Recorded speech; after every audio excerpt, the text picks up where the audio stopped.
Assalamu alaikum wa rahmatullahi wa barakatuh. Paix sur ceux qui suivent la guidée. Paix et bénédiction sur le prophète sallallahu alayhi wa sallam, sur ses compagnons, ses amis, sa famille, ainsi que sur tous ceux qui le suivront de bonne foi jusqu'au jour du jugement. Bon, inutile de dire, parce que je suis un gars transparent, hein, je suis pas une machine ni un robot froid, que je suis évidemment très très déçu par beaucoup de commentaires que j'ai pu lire. Alhamdoulilah, il y a aussi des commentaires de gens, maghrébins ou non, qui ont compris. Donc voilà, c'est comme ça, on peut pas choisir de qui on veut être compris ou pas. Et aujourd'hui, en fait, ce que j'ai remarqué, que parfois je m'acharne à vouloir parler à un mur, hein, puisque les gens restent sur leur position. Tous ceux qui ont toujours dit c'est une balance, disent c'est une balance. Tous ceux qui disent c'est un raciste, ils continuent à dire c'est un raciste. T'as beau t'expliquer, donner des exemples, faire des nuances, c'est comme si t'avais rien dit. Donc en fait, je voudrais m'adresser aujourd'hui à la partie d'en face, c'est-à-dire les convertis, les hommes et les femmes convertis. Ou, parce qu'il y en a, les maghrébins qui se sentent convertis. Parce qu'il y a beaucoup de maghrébins, alhamdoulilah, qui ont divorcé de leurs coutumes paganiques, de leur famille étrange, voire vicieuse, etc., et qui se sont entièrement tournés vers Allah, et qui en général, par la force des choses, se retrouvent avec beaucoup de connaissances et d'amis convertis. Et donc, pour moi, je les considère eux aussi comme des convertis. Alors, le but de ce message, évidemment, n'est pas de dire qui est le plus pieux, qui est le meilleur. Ça, on laisse à Allah qui connaît les cœurs. C'est pas ça le sujet. Le sujet, c'est que je voudrais expliquer aux convertis, en fait, le, la situation et pourquoi nous sommes dans un grand malentendu. Parce que je sais que beaucoup d'entre eux, qui m'écrivent en privé d'ailleurs, sont malheureux, sont isolés. Et chaque fois, je me dis, Allah aide-les parce qu'ils sont aux portes de l'apostasie à cause du comportement de certains maghrébins. Donc, je m'adresse à vous, évidemment, dans le but, Inch'Allah, de répondre à votre détresse, de votre incompréhension face à ce que vous vivez. Et j'espère être compris, Inch'Allah. Alors, ce qu'il faut d'abord comprendre, et s'il vous plaît, soyez attentifs, parce que, de nouveau, si on n'est pas attentif, on ne comprend pas ce que je raconte. On capte une phrase sur deux et on tire des conclusions. Donc, il faut être attentif à chaque mot, à chaque phrase. Ce qu'il faut d'abord comprendre, je le dis sans dédain, sans arrogance, sans désir d'humilier, je le dis parce que nous sommes obligés, en tant que musulmans, de dire la réalité des choses. Le musulman n'est pas là pour se faire des amis, il est là pour condamner le blâmable et promouvoir le bien et la vérité. Évidemment, il y a toujours des feuilles qui tombent ou des noix de coco qui tombent quand on secoue un cocotier. C'est normal, c'est physique et mathématique. Alors, ce qu'il faut d'abord comprendre, c'est que la motivation des Maghrébins qui sont venus en Europe dans les années 60 est une motivation socio-économique. C'est très important pour comprendre la suite. C'est-à-dire que leur motivation était de dire « je transporte mon mode de vie marocain, algérien, etc. en France, en Belgique, j'y travaille, je fais de l'argent, et avec l'argent que je mets de côté, je construis une maison au bled où je vais retourner avec toute ma famille après. » C'était ça, la motivation première. Ce n'était pas de dire « j'apporte l'islam chez les Gaouris, je vais faire dawa, etc. » Moi-même, eux-mêmes ne connaissaient pas grand-chose de l'islam. Ils étaient dans un islam coutumier où on répète en fait ce que les ancêtres faisaient, en bien ou en mal d'ailleurs. Et ça, c'est très important à comprendre et à assimiler pour comprendre la suite. La suite, c'est quoi? C'est que, au fur et à mesure du temps, ils se sont occidentalisés. Il y avait les hôpitaux gratuits, il y avait les allocations familiales pour les enfants, l'école gratuite, etc. Évidemment, même si la maison, l'appartement est terminé au bled, quand on s'imagine qu'on doit retourner et qu'il faudra tout payer, l'école, l'hôpital, le machin, etc., on a peur. On dit, bon, déjà, les salaires sont très bas et c'est pas facile de trouver un travail. Et comment je vais tout payer là-bas? D'accord, j'ai mon logement, mais il y a toute la vie sur place. Ce qui fait que, évidemment, chacun a fait ses calculs. Et l'humain étant ce qu'il est, la majorité d'entre eux sont restés en Belgique et en France et se sont installés. En s'installant, leurs enfants ont été à l'école avec les Belges, les Français, avec tout ce que ça suppose, et sont devenus, cette génération-là, des espèces de maghrébins mutants. C'est-à-dire maghrébins à la maison, français à l'école, Et donc la plupart d'entre eux, comme l'être humain n'aime pas cette schizophrénie, la plupart d'entre eux ont fini dans la drogue, dans la délinquance, dans la schizophrénie, dans la folie, etc. Je vous renvoie à de multiples statistiques qui ont été faites sur cette génération-là, qui ont été, malgré eux, déboussolées, parce qu'évidemment, leurs parents leur ont fait vivre quelque chose, une situation infernale, qui est de dire, à la maison, en fait, tu dois être un bon maghrébin, une bonne maghrébine, aider ta mère, porter le voile, enfin, etc. Archouma, attention, tu te maries à quelqu'un d'une famille qu'on connaît. Enfin, vous connaissez la chanson, je ne vais pas vous faire l'insulte de vous le réexpliquer. Enfin, à moins que vous êtes dans le déni, alors là, je ne peux rien faire. Et évidemment, donc, ces gens qui ont été éduqués au milieu des Français, à l'école française ou belge, peu importe, ils se sont retrouvés, comme on dit, un pied dans chaque monde. Et ça a eu des conséquences. C'est-à-dire que soit ils ont tranché, ils ont dit, bon, moi, la Belgique, la France, il m'en faut pas, je repars au bled, je vais devenir fou ici. Soit ils ont dit, ben moi je me sens français, je me sens belge, ma famille c'est une bande d'arriérés, bon je vais bien être sympa, venir bouffer du couscous le vendredi et pendant le ramadan, mais en dehors de ça, goodbye, bonsoir, je vis chez moi avec Chantal ou Arthur, et je fais ma vie, je fais du cinéma, je fais de la chanson, etc. Et il y a une autre partie qui n'a pas su trancher, et qui, elle, a vécu une grande souffrance. Et donc je compatis, je tiens à le dire, je compatis à la souffrance de ces Maghrébins, à qui on a forcé de vivre entre deux mondes, et qui ont dû se débrouiller comme ils ont pu pour trouver un équilibre mental là-dedans. Ça n'a pas été facile. Certains ont connu des enfances et des adolescences très compliquées. Certains s'en sont pas sortis, d'autres s'en sont sortis. Et voilà, qu'Allah vous aide, qu'Allah vous guide et vous récompense pour vos épreuves et votre endurance. Alors, aujourd'hui, les choses ont encore évolué. On est passé à la génération suivante. On est passé, en fait, dans des Maghrébins qui sont très occidentalisés. C'est normal. Ils sont nés ici. Ils ont connu, donc, la révolution Internet, comment je vais dire, la mondialisation, les grandes marques, plus des parents qui sont de moins en moins, on va dire, maghrébins, qui sont un petit peu des hybrides, comme j'ai parlé de ceux d'avant. Et leur position à eux, elle est la position des gens que j'appelle victimes du syndrome Zemmour. C'est-à-dire que, évidemment, ils voient que les Occidentaux les rejettent. Ils ne trouvent pas de travail, ils ne trouvent pas de logement à louer, islamophobie, etc. Et donc, même s'ils sont beaucoup plus occidentaux que ceux d'avant, aux trois quarts, on va dire, malgré ça, ils sont rejetés. Ou on les parque dans des boulots de seconde zone, vous connaissez mes audios, on les met à garder les magasins, à travailler comme bagagiste à Orly, on les met dans Uber, dans les taxis, dans la RATP, enfin, voilà, regardez autour de vous, je n'invente rien, c'est très simple à comprendre. Mais pour tout ce qui est les beaux logements, les beaux quartiers, les bons boulots, à moins d'être ultra qualifiés et essentiels, ils sont mis de côté.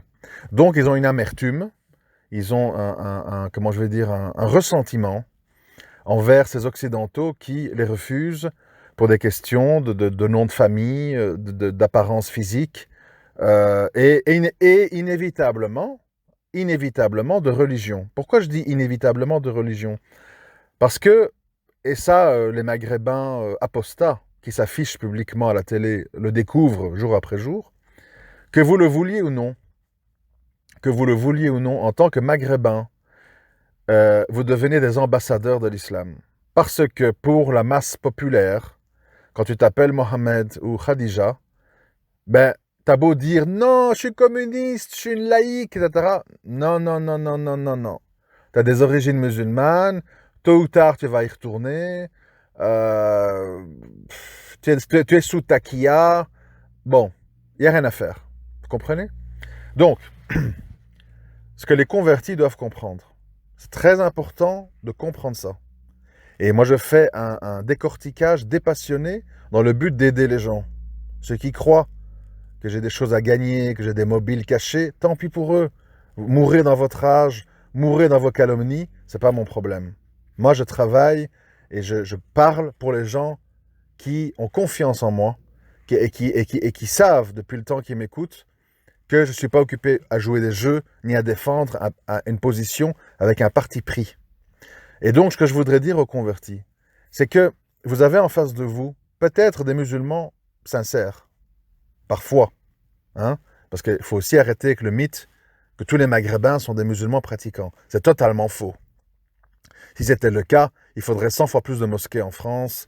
Enfin bref, il y a une minorité de Maghrébins qui sont des musulmans pratiquants. La majorité, c'est rien du tout. Le ramadan, la fête de l'Aïd et la kika ou le mariage avec les youyou. Et ça s'arrête là. Il faut être clair, il faut être honnête et il faut être précis.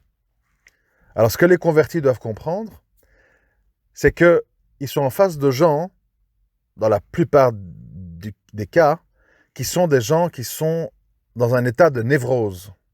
Névrose parce que islamophobie, racisme, leur famille qui ne les ressemble pas, ils n'ont aucun pays où aller, il n'y a aucun de leurs pays qui est régi par les lois de l'islam.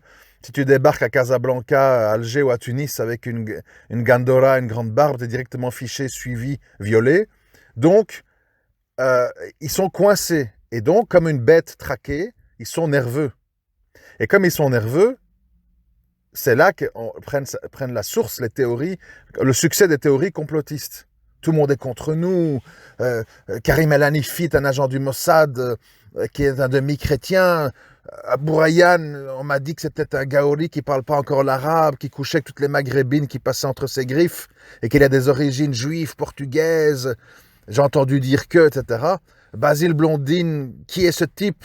Je crois que c'est un gars du FN qui veut nous exciter, etc. Je me rappelle très bien quand Jean-Louis parlait dans les mosquées, qu'est-ce que j'entendais dans son dos? Oui, en fait, c'est un sioniste ou c'est un policier déguisé en musulman qui veut mettre le chaos en nous parlant de ta route et des élections, etc. Et les Maghrébins faisaient bloc contre lui. Il y avait même, je jure par Allah que je meurs à l'instant, si je mens. J'ai entendu des taximans maghrébins à la mosquée Al-Hikma à Forêt, si vous voulez qu'on soit précis, qui ont dit on va organiser une descente chez lui pour lui donner une bonne correction pour qu'il ne vienne plus ici distribuer ses tracts. Voilà la réalité. Alors pourquoi c'est comme ça? C'est comme ça parce qu'en fait les motivations de départ que je vous ai expliquées sont différentes. Les Maghrébins sont venus ici pour l'argent, pour les soins de santé gratuits, pour l'école gratuite, pour les supermarchés, etc., etc. Pour acheter des Mercedes d'occasion qu'on ramène au bled, on gagne de l'argent. Pour ouvrir des grands commerces où on vend des olives, des pistaches et des machins, financés par la vente du hashish du Rif. Voilà la vérité. Vous n'aimez pas l'entendre, mais moi je ne vais jamais cesser de vous la dire, parce que c'est la vérité. Alors certains de ces Maghrébins, descendants de ces gens-là, ils veulent s'en sortir. Ils veulent divorcer de tout ce bric-à-brac. Mais, quand ça arrive, ils doivent affronter une nouvelle souffrance. Celle de leurs parents, bon, celle des islamophobes, elle est toujours là. Des racistes, elle est toujours là. Mais ils vont affronter une nouvelle souffrance qui est celle de leurs parents qui vont dire « Qui t'a endoctriné? Pourquoi tu pars prier le matin à la mosquée? C'est quoi cette barbe? C'est quoi ce voile ?» Ils vont être fâchés. Ils vont être fâchés que leur descendance revient à l'islam pratiquant. Je n'ai pas dit terroriste, je n'ai pas dit extrémiste, j'ai dit l'islam normal. On prie les 5 prières, on a des vêtements non moulants, etc., etc. Bon. Et ils vont chercher des responsables. Si mon fils est parti en Syrie, c'est pas à cause des vidéos de Daesh, c'est à cause de monsieur Jean-Louis Denis, le méchant blond aux yeux bleus.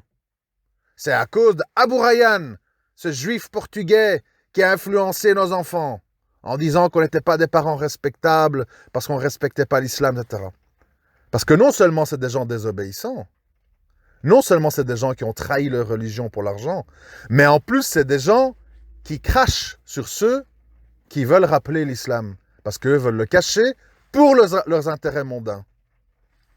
Quand je dis ça, les gens qui ont un QI de 10 ou de 20, qu'est-ce qu'ils comprennent? Comment ils se permettent de critiquer nos parents, se convertis? Tfou, sale gaouri, et qu'est-ce que tu sais, tu parles même pas l'arabe. Voilà leur réaction. Au lieu de dire, c'est la vérité. Il met le doigt où ça fait mal. Effectivement, mes ancêtres ne sont pas venus pour l'islam. Et ils ne combattent pas quotidiennement pour faire connaître l'islam. Qu'est-ce qu'ils disent? Qu'est-ce qu'ils disent en vérité quand ils parlent aux non-musulmans? Ah, c'est chacun nos fêtes. Hein. Joyeux Noël, vous c'est Noël, nous c'est l'Aïd, on est tous les mêmes. Voilà qu'est-ce qu'ils disent. Parce qu'ils croient qu'en descendant leurs pantalons et en écartant leurs fesses, leur vie sera plus facile. Ils ne comprennent pas qu'à cause de leur tête, qu'à cause de leur nom, qu'à cause du peu d'islam qu'il leur reste, ils seront toujours des musulmans. Quoi qu'ils fassent. Quoi qu'ils fassent. Et on l'a vu avec ceux qui parlent de Tariq Obrou, de Tariq Ramadan, de Rachid El Jai, de Boussena à la télé, malgré leur compromission, malgré leur traficotage, malgré qu'ils rasent les murs, malgré qu'ils trafiquent l'islam, ils sont toujours suspects, ils sont toujours traités de radicalistes. Pourquoi? Parce qu'ils sauvegardent le peu, du peu, du peu, du peu. Alors je dis ça simplement pour dire que le converti, il a fait une démarche idéologique. Il a lu le Coran, il a lu la sira du prophète sallallahu alayhi wa sallam, il a écouté des dourous et il a adhéré à l'islam pour l'islam. Pas pour se faire une place dans la société. Au contraire, vous êtes nombreux, vous les convertis, à avoir vos parents qui vous ont rejeté, à avoir perdu des héritages, à avoir des difficultés à se marier parce que personne ne vous donnait une épouse. Puisque ils ont facile, les Maghrébins, quand ils disent « Chacun chez soi, hein. Nous, on garde nos femmes et vous épousez des convertis. » Ce qu'ils oublient de dire, c'est que le peu de femmes converties qu'il y a, elles terminent très souvent à être musulmanes parce qu'elles sont amoureuses d'un Maghrébin. Souvent, une minorité, c'est par démarche idéologique personnelle toute seule. Et donc, mathématiquement, la probabilité qu'un musulman guinéen, sénégalais, bosniaque, français, belge rencontre quelqu'un de musulmane de son type, de son origine, est extrêmement difficile. Et donc, vous avez des cortèges et des cortèges de convertis qui sont célibataires. Mais les choses, évidemment, changent. Et c'est pour ça qu'il y a des tensions. Aujourd'hui, c'est la réalité. Je n'ai pas dit que c'est bien, je n'ai pas dit que c'est mal. Vous en faites ce que vous voulez. Aujourd'hui, il y a de plus en plus de maghrébines musulmanes, pratiquantes, qui ne sont pas analphabètes, qui vont aux sources, qui ne sont plus les pions, les marionnettes du grand frère ou de papa et de l'oncle, qui disent « Moi, je veux quelqu'un vraiment dans l'islam. Je veux pas d'un gars qui s'appelle Aziz et dont son père est le copain de mon père, qui sort de tôle d'un braquage et qui fume du shit. Non. Je veux un vrai musulman, quelqu'un qui est ouvert au dialogue, quelqu'un qui est communicatif, quelqu'un qui est dans la compréhension de l'islam et qui n'est pas dans la reproduction d'un modèle machiste méditerranéen, qu'il soit ivoirien, qu'il soit sénégalais, qu'il soit converti, qu'il soit finlandais, je veux ça.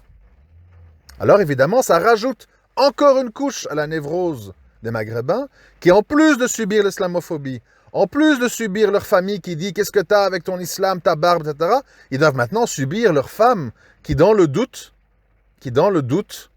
disent « Je préfère chercher un non-maghrébin parce que j'ai pas envie de me coltiner la belle famille, la belle-mère, la sorcellerie et les histoires, les jalousies. Tu viens d'Oran, tu viens de Tlemcen, tu viens de Oujda. Oui, mais toi, on connaît les gens de Casa. J'ai pas envie de vivre ça. Je préfère quelqu'un de neutre, pas d'histoire, et il y a juste l'islam entre nous. » Tout ce que je vous dis ici, c'est la pure vérité.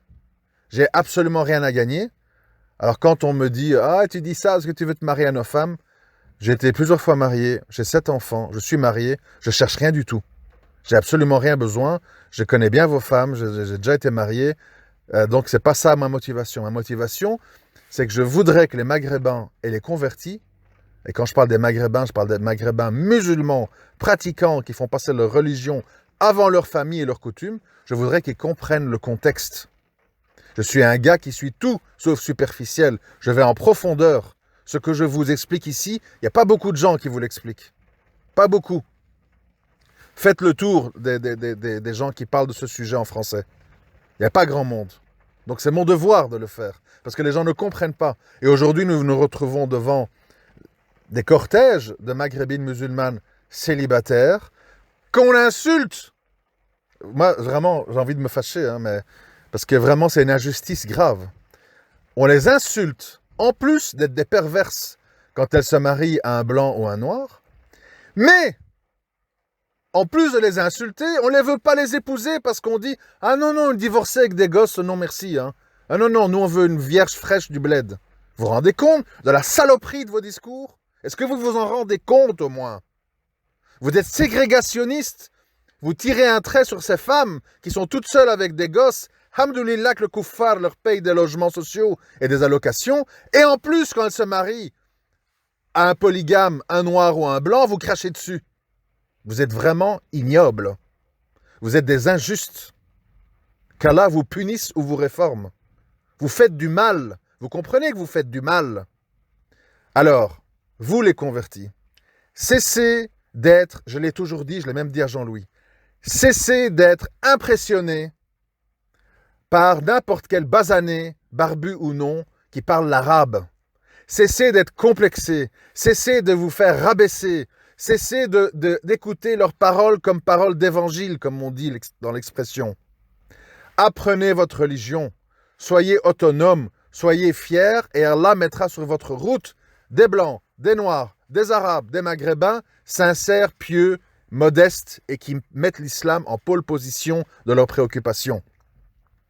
Mais arrêtez d'être kidnappés, d'être pris en otage par le jugement de ces gens qui, parce qu'ils ont parfois appris le Coran par cœur comme des robots au bled dans des écoles coraniques, pensent qu'ils peuvent vous humilier et vous rabaisser et que leur façon de penser est incritiquable. Et moi, j'espère que vous n'allez pas avoir la faiblesse d'apostasier, de tourner le dos à Allah, parce que ces gens vous ont dégoûté de l'islam, parce que ces gens ont douté de votre islam, parce que ces gens ont refusé de vous donner une épouse. Je connais un frère, métis, à Bruxelles.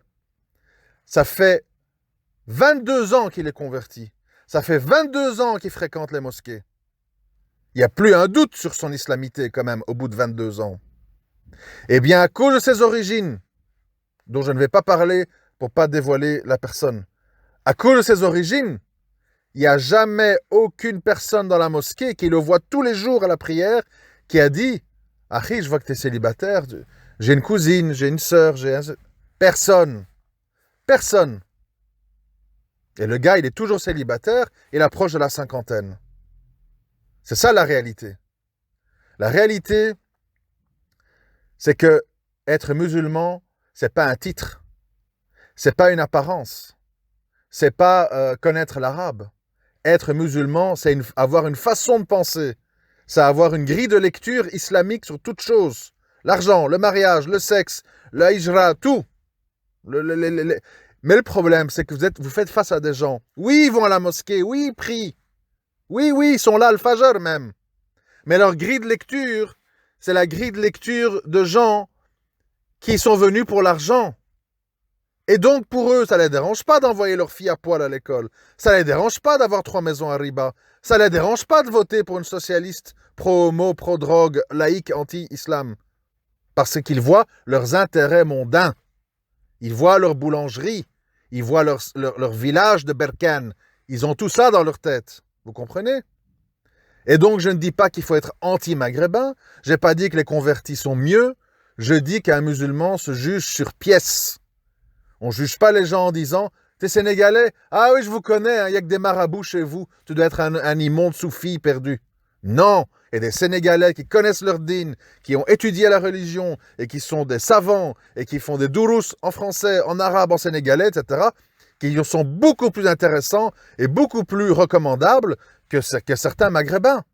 Il faut arrêter les schémas préétablis. Et quant aux gens qui accusent les gens comme moi et ma vision d'être des mondialistes à la solde de l'oligarchie mondiale, blablabli, blablabla, ces gens n'ont absolument rien compris à l'objectif de l'islam qui est de devenir une religion universelle qui pénètre chez tous les peuples dans lesquels, bien sûr, nous sommes déjà tous le fruit de métissage, Les Turcs ont été en Chine, ils se sont mélangés à des Chinois, ça a donné les Turkmènes, les Ouïghours. C'est ça l'histoire du monde. C'est ça l'histoire du monde. C'est les peuples qui se mélangent, les idéologies qui se mélangent, et le conflit qu'on a actuellement, c'est plus du tout un conflit racial, c'est un conflit dépassé, le conflit racial. Le conflit dans lequel nous sommes aujourd'hui, c'est un conflit idéologique. Est-ce qu'on va vers le transhumanisme paganique humaniste ou on va vers l'islam et ses préceptes? C'est ça le conflit qu'on a. On n'est plus dans tes Finlandais, oui mais non, parce que moi mon grand-père était truc. C'est fini ça, c'est terminé. Ceux qui ne l'ont pas compris, et il y en a beaucoup, malheureusement, ils ont plusieurs trains de retard et ils freinent toute la machine. Par le truc. Oui, mais non, nous, on ne veut pas se mélanger. Hein. Les gens de Tlemcen avec les gens de Tlemcen, les gens d'Oujda avec les gens d'Oujda, on se salue de loin. Mais on est une Oumma, hein, attention. Hein. On va s'entraider, on va tous combattre les uns pour les autres. Combattre? Quel combattre? Vous voulez même pas passer la frontière. Ah, les Algériens, sales chiens. Ah, les Marocains, espèce de rien. Et tout ce qu'on entend là entre vous. Et puis, vous parlez de Oumma.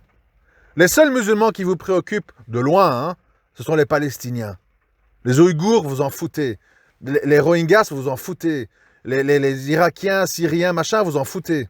Ce qui compte, c'est un petit peu les gens. Ah, la cause palestinienne, ça nous ressemble un peu. Ils sont un peu comme nous, etc. On est dans le tribalisme, vous comprenez? Et moi, je suis musulman, je ne suis pas tribaliste. J'en ai absolument rien à cirer. Des Belges, des Italiens, des Blancs. Ça ne m'intéresse pas. C'est un dossier qui ne m'intéresse pas. Quand on me dit parle aux Blancs, parle au tien, marie-toi une femme de chez toi. C'est quoi une femme de chez moi? J'ai 9 pays dans mon sang. C'est quoi une femme de chez moi? C'est qui? La Belge qui revoit le football et qui boit de la bière? Vous êtes complètement à l'ouest, les amis. Donc, je dis aux convertis, restez calmes. Apprenez votre religion. Éloignez-vous des arrogants. Éloignez-vous des orgueilleux. Éloignez-vous des donneurs de leçons. Attachez-vous aux sources, Coran, Sunna. N'ayez aucun complexe. Et faites tout ça pour Allah, et Allah y mettra devant vous des solutions. Laissez les gens, laissez les malades de cœur, laissez les escrocs, laissez les chefs de gang mafieux, hein? Tous les Turcs qui ont ramené l'héros ici, hein? On vous connaît, on me dit tu parles que des Marocains. Non, c'est la même saleté en Turquie, c'est la même saleté chez les autres. La majorité des gens, d'où qu'ils viennent, ce sont des gens qui font passer les intérêts mondains avant les religions. Et ils continuent également dans les mariages de leurs enfants. Ils veulent voir leurs intérêts mondains. C'est tout. Pas la religion. La preuve que de ce que je dis est vrai. La preuve. Je l'ai vécu dans mon passé. Vous savez la première chose qu'on m'a dite quand j'ai épousé une maghrébine? Vous savez la première chose qu'on m'a dite? S'il te plaît, Bourayan, pas le hijab, pas le voile.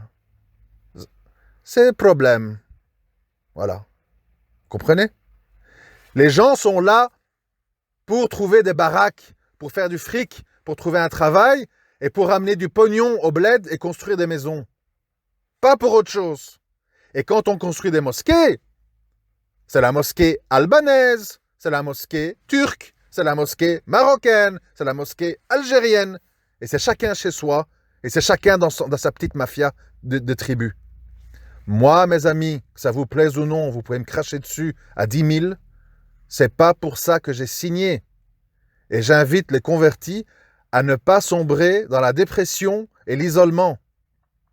Avancez, n'écoutez pas, ne vous faites pas rabaisser. Et Allah jugera chacun suivant son degré de sincérité dans toute cette affaire. Ne vous préoccupez pas des gens. Et pour conclure, j'ai quand même un message pour les Maghrébins convertis, qui sont la majorité de mes amis d'ailleurs, hein, entre parenthèses. Ils sont maghrébins, mais ils sont convertis dans leur tête. Ce sont des gens qui ont divorcé de tout ce que je dénonce. Ils ont mis une frontière. Ils ont coupé. Parce qu'ils ont compris le danger. Ils ont compris l'imposture. Et le fait qu'ils soient maghrébins de race, pour moi, ce sont des convertis à part entière. Donc ici, de quoi on parle? On ne parle pas de race, de blanc, le noir. On parle de posture idéologique des êtres humains qui ont décidé, à un moment donné, de faire passer l'islam avant le reste. Tout simplement. Si vous êtes maghrébin, tant mieux. Si vous êtes blanc, ben voilà. Quant aux autres, qui disent mon sang, ma race, ma culture, mon patrimoine, mes ancêtres, vous êtes dans un autre combat que le nôtre. Je suis désolé, vous êtes peut-être musulman, j'en sais rien, Allah jugera, mais vous êtes dans un autre combat. C'est le combat pour votre sang, comme les juifs. Voilà, vous êtes les juifs de la Oumma. Moi, ça ne m'intéresse pas. Je n'ai pas signé pour ça. Voilà. Je vous remercie de m'avoir écouté. À très bientôt, Inch'Allah. Assalamu alaikum wa rahmatullahi wa barakatuh.